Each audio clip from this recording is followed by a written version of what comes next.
Bonjour à vous les balances, bienvenue pour votre guidance pour ce mois de février 2022.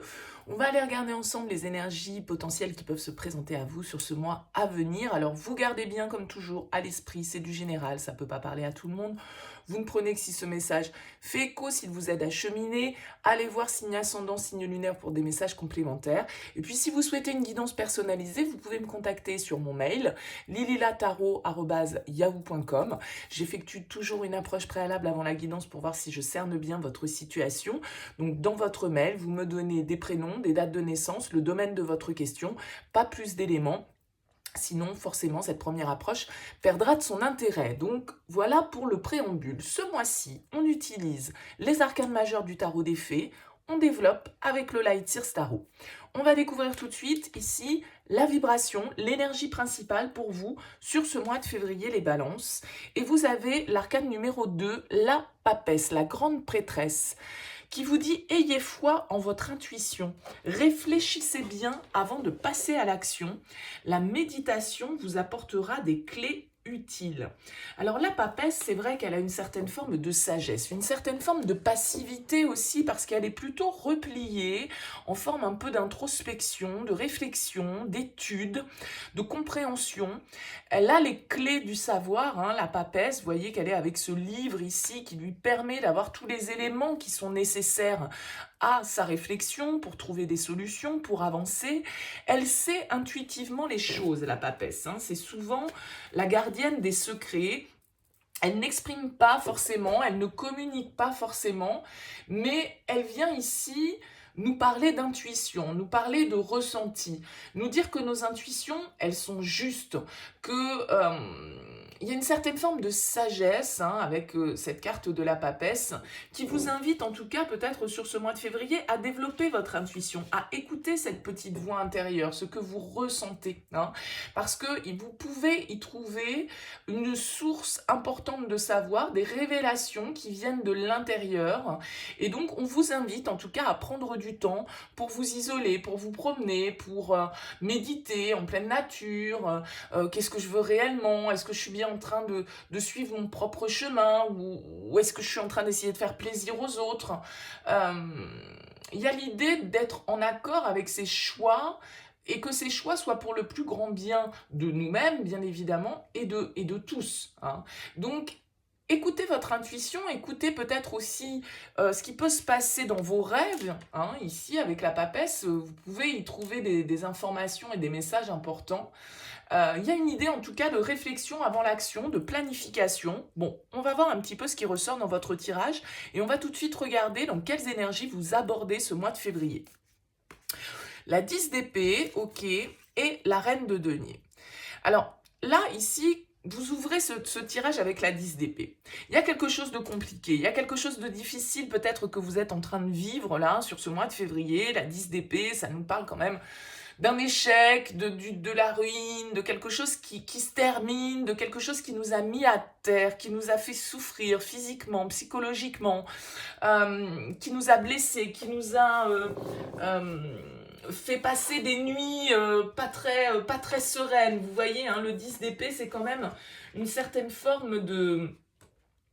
Oui, de souffrance, hein, soyons clairs. Ça peut être l'écroulement d'une situation, la fin d'une situation qui nous met un petit peu dans ce sentiment d'échec. Alors avec cette reine de denier, ici, il va s'agir de reprendre le pouvoir, de reprendre un petit peu sa santé peut-être en main, son bien-être, son épanouissement personnel. Là, il va s'agir vraiment de retrouver une certaine forme de vitalité, hein, parce que la reine de denier, elle est très ancrée. Les deniers vont nous parler, alors peut-être que pour certains c'est au niveau professionnel, au niveau matériel, en tout cas au niveau de ce dans quoi vous investissez, que vous avez l'impression de vivre cet échec, ou que, voilà, en tout cas vous avez des difficultés à traverser.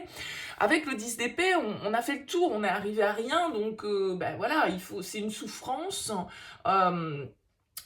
et la fin d'une situation où ou à laquelle on ne peut rien. Voilà, c'est comme ça que ça devait se passer. Donc ça ne sert à rien de se battre, il faut accepter l'inévitable avec la 10 d'épée, lâcher prise, se reposer avec cette reine de denier, parce que la reine de denier, c'est celle qui prend soin d'elle.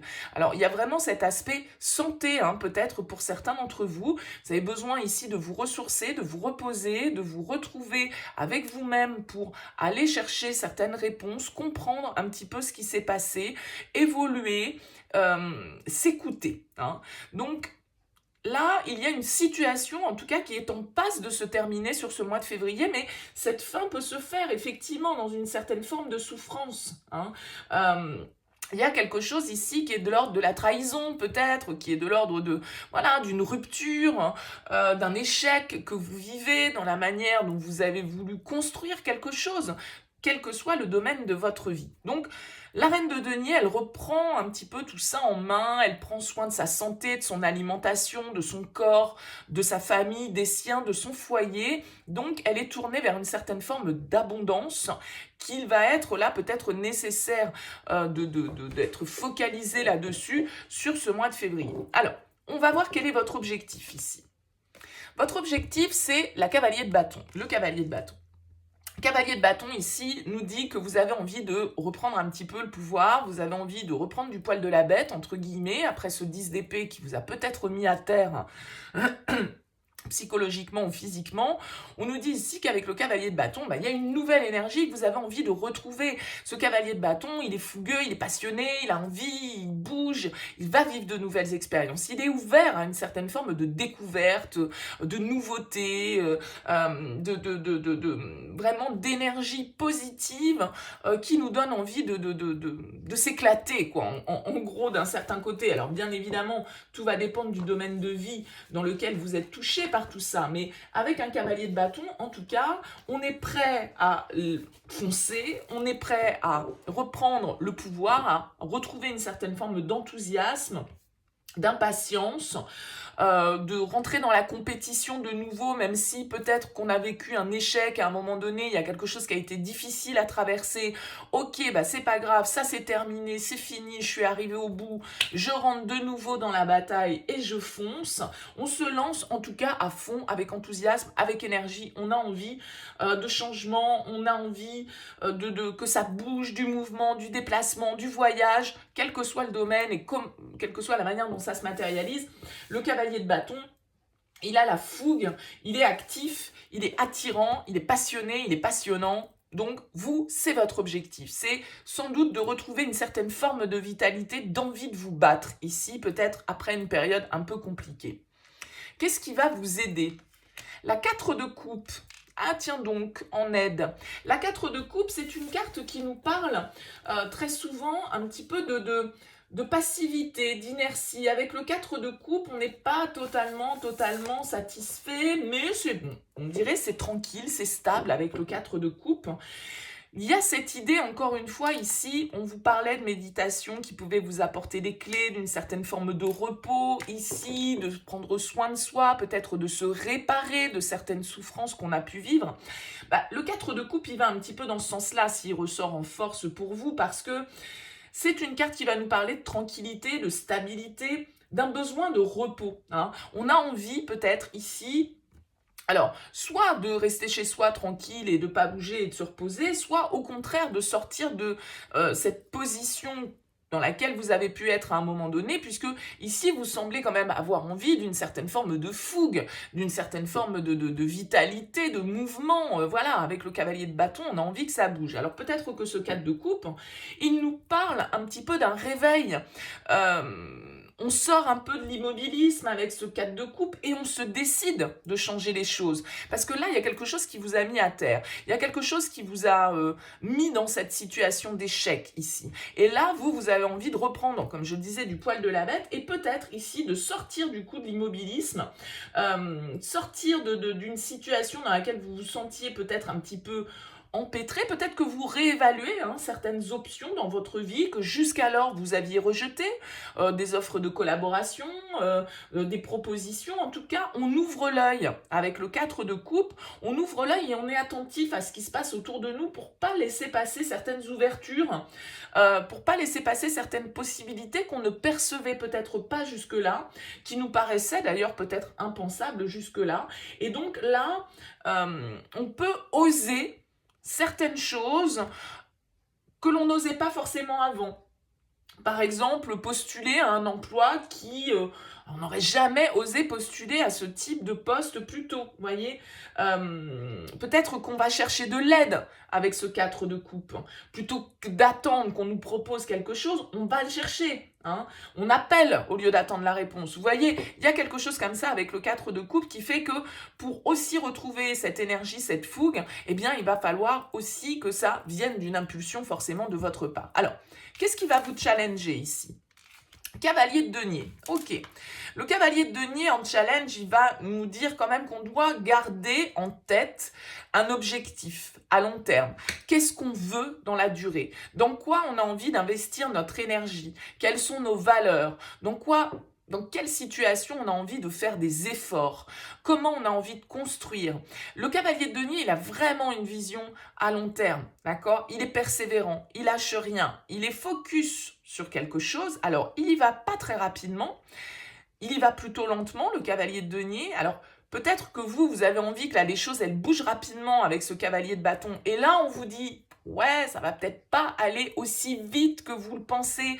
Peut-être qu'il va falloir attendre que les graines que vous plantez portent leurs fruits, d'accord? Mais il y a aussi l'idée ici avec ce 4 de coupe, comme je le disais, de sortir de l'immobilisme. Donc vous avez envie que ça bouge, vous avez envie de mouvement, vous avez envie de nouvelles expériences. Il va falloir effectivement sans doute donner une impulsion, une action pour ça, et peut-être accepter le fait que tout ne va pas se passer aussi rapidement que ce que vous souhaitez, parce que le cavalier de denier, il nous invite un peu à la patience, à la persévérance, parce que c'est un peu la tortue dans le tarot, c'est-à-dire que... mais la tortue gagne contre le lièvre, vous voyez ce que je veux dire? Mais c'est vraiment qui va doucement, va sûrement, avec ce cavalier de denier. Donc peut-être une certaine forme d'impatience qui peut ressortir ici. Vous aimeriez que votre situation s'améliore ou se développe ou de manière un petit peu plus rapide. Et là, avec le cavalier de denier, on va vous dire non, il va falloir planter les jalons, il va falloir comprendre qu'il y a des étapes. Et le cavalier de denier, il sait ça. Il est raisonnable, il est fiable, il est persévérant. Au niveau sentimental, que se passe-t-il pour vous? La 9 d'épée au niveau sentimental, alors peut-être que ici, ça peut être relationnel, que ça se passe au niveau familial, notamment peut-être avec la reine de denier, je ne sais pas. Mais la 9 d'épée va nous parler de soucis, va nous parler d'anxiété, va nous parler d'idées un petit peu comme ça, limitantes, qui nous lâchent pas, qui nous obsèdent.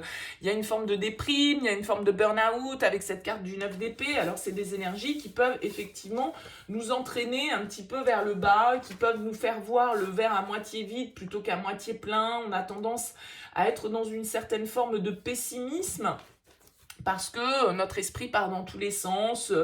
On peut être dans une certaine forme de désespoir, de troubles psychologiques, de pensées un peu parasites comme ça, de remords, de prise de conscience, de crise de conscience, du coup, ici, avec cette 9 d'épée. Alors, on ira développer cette énergie dans votre tirage sentimental, on verra un petit peu ce qu'il en ressort, mais c'est vrai que du coup, ça nous donne une tonalité où on est beaucoup dans le mental, beaucoup dans l'analyse, et beaucoup dans un mental qui peut nous emmener un petit peu vers le bas, qui peut nous faire voir les choses d'une manière un peu pessimiste, où on imagine le pire, c'est un peu la crise d'angoisse et on peut être un peu paralysé par les peurs ici, au niveau personnel. Bon, on ira développer cette énergie dans votre tirage, on verra un petit peu plus en détail comment ce 9 d'épée peut s'articuler. Il y a une idée de cauchemar, il y a une idée de peur, il y a une idée d'insomnie, il y a quelque chose qui nous travaille ici au niveau personnel.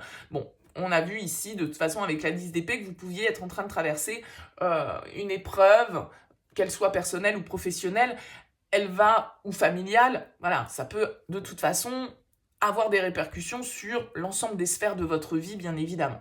Au niveau pro, d'ailleurs, qu'est-ce qui se passe? 8 de denier au niveau pro, ça bosse. Ça bosse, ça fait beaucoup d'efforts, le 8 de denier, c'est très investi, c'est très précis. Vous êtes peut-être très occupé sur ce mois de février, vous avez beaucoup de choses à faire, vous avez besoin d'apprendre, vous avez besoin de parfaire peut-être vos connaissances, votre méthode. En tout cas, avec le 8 de denier, vous êtes à fond. Hein. Vous êtes à fond dedans, vous faites ce qu'il faut pour faire avancer votre situation. Si vous êtes par exemple dans une activité indépendante, bah, il y a beaucoup de boulot, il y a beaucoup de demandes, vous êtes un peu sur tous les fronts en même temps. Avec la 8 de denier, il y a vraiment cette idée de s'investir, de faire les choses de manière en étant productif. On est sérieux, on est pro avec un 8 de denier. Hein. Aussi bien en termes de qualité qu'en termes de quantité. Donc on a la compétence, on a l'endurance, on a travaillé dur, on n'hésite pas à rester au bureau de longues heures, on donne vraiment tout ce qu'on a pour obtenir et pour donner satisfaction. Donc, on prend des bonnes habitudes, on prend soin de soi, on prend soin de sa santé, on s'applique à une certaine routine qui est bénéfique. On est dévoué, on est persévérant, on a envie d'avancer, d'améliorer les choses, on travaille pour ça. Donc, vous avez l'air très très investi sur ce mois de février au niveau de votre travail. Vous faites des efforts très concrets et vous êtes déterminé à faire ce qu'il faut pour que, justement, la situation puisse tenir, la situation puisse se développer. On est minutieux, on est déterminé. Là, votre énergie, elle est focus ici. Au niveau de votre vie intérieure, que se passe-t-il? Ouh, la tour! C'est la première arcane majeure. Elle se passe en vous, cette arcane majeure. Là, il y a des prises de conscience pour moi. Ça chamboule un petit peu avec la tour. Hein. Vous pouvez être déstabilisé intérieurement avec cette carte de la tour. Ça peut être cet échec ou ce sentiment, en tout cas, d'échec, d'épreuve que vous vivez avec ce 10 d'épée, avec la tour. Du coup, ça peut déclencher des prises de conscience. Ça peut déclencher une certaine forme. Encore une fois, il y a quelque chose qui peut s'effondrer en vous, certaines croyances, certaines manières d'être, certaines prises de conscience peut-être avec cette carte de la tour que vous êtes en train de vivre intérieurement, puisque là on est dans votre vie intérieure. Donc c'est vraiment l'idée qu'il y a quelque chose qui vient changer, en tout cas profondément, radicalement. Hein. C'est une restructuration. Alors, il y a quelque chose, effectivement, qui peut être inconfortable avec cette tour parce que c'est un peu fracassant. Ça peut être des prises de conscience, ça peut être des révélations. En tout cas, il y a une certaine forme de réveil dans cette carte où on ouvre les yeux, on reconnaît peut-être où on s'est planté, où on a commis une erreur. On fait sauter certaines barrières intérieures que l'on avait, on se débarrasse de certains principes, de certaines croyances, de certaines affirmations qui n'étaient pas vraiment fondées, et on fait péter tout ça de l'intérieur.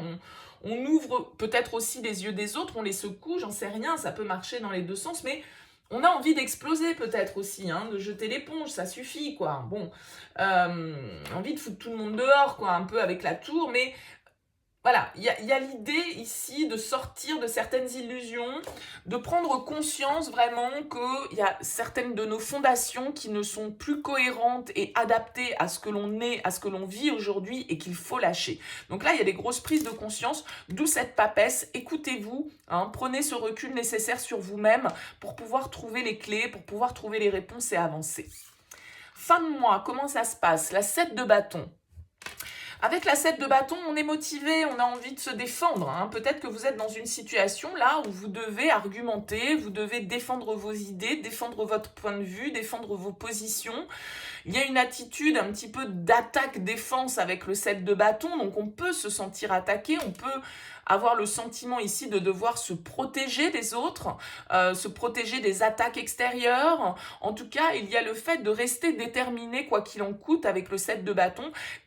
Quoi qu'il en soit, et quelle que soit, je dirais, l'opinion des autres, le 7 de bâton, c'est celui qui défend ses idéaux, c'est celui qui défend ses idées, malgré les obstacles, malgré les personnes qui peuvent être d'un avis contraire à lui. Voilà, il a tendance à se mettre un petit peu en retrait, à se mettre dans sa bulle, et puis, bah voilà, allez-y, dites toujours ce que vous voulez. Moi, je sais où j'en suis. Alors, avec la 7 de bâton, il y a quand même effectivement cette notion de lutte, de rapport de force, peut-être, dont il va falloir faire preuve sur ce mois de février. Bon, à vous de voir, là, ici, comment ça va vous parler, bien évidemment.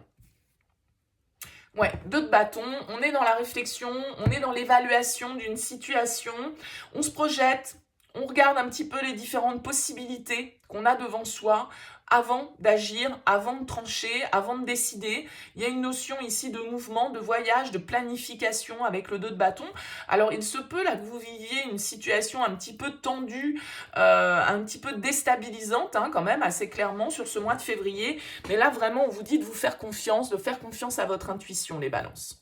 Bon, n'hésitez pas en tout cas à me faire part de vos commentaires, à me dire un petit peu comment ça a résonné pour vous, c'est toujours intéressant pour moi. En tout cas, merci pour votre écoute, n'hésitez pas à liker, à vous abonner. Je vous dis à très vite pour le tirage sentimental, à très bientôt.